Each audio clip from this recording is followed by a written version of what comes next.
पुष्पा 2 के हीरो व एक्टर अल्लू अर्जुन गिरफ्तार, पुलिस ने अदालत में पेश कर दिया। गिरफ्तारी पर चीफ मिनिस्टर तेलंगाना रेवंत रेड्डी का रद्द अमल। हैदराबाद के आरटीसी क्रॉस रोड पर वाक़ संध्या थिएटर में पुष्पा 2 द रूल की 4 दिसंबर 2024 की रात को होने वाले बेनिफिट शो के दौरान पेश आए भगदौड़ वाक़े में एक खातून रेवती 39 साल हलाक हो गई थी, जबकि इनका 9 साल बेटा तेजा जख्मी हो गया। मुतासरा खानदान की शिकायत पर चिकड़पल्ली पुलिस ने एक्टर अल्लू अर्जुन के खिलाफ मुकदमा दर्ज कर लिया था। ताज़ा इत्तलात के मुताबिक अल्लू अर्जुन को गिरफ्तार करके चिकड़पल्ली पुलिस स्टेशन मुंतकिल कर दिया गया और वहां से अदालत में पेश किया गया।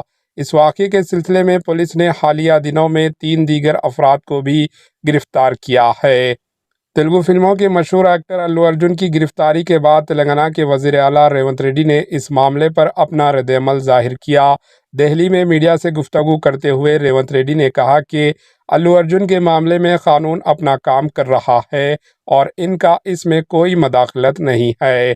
चीफ मिनिस्टर रेवंत रेड्डी ने कहा, कानून के सामने सब बराबर है और कानूनी कार्रवाई की जा रही है।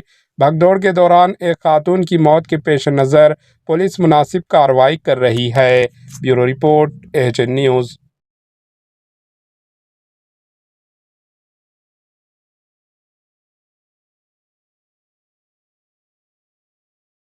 हमारे HN न्यूज़ को सब्सक्राइब करिए ताकि आपको नोटिफिकेशंस आती रहे वक्त पर।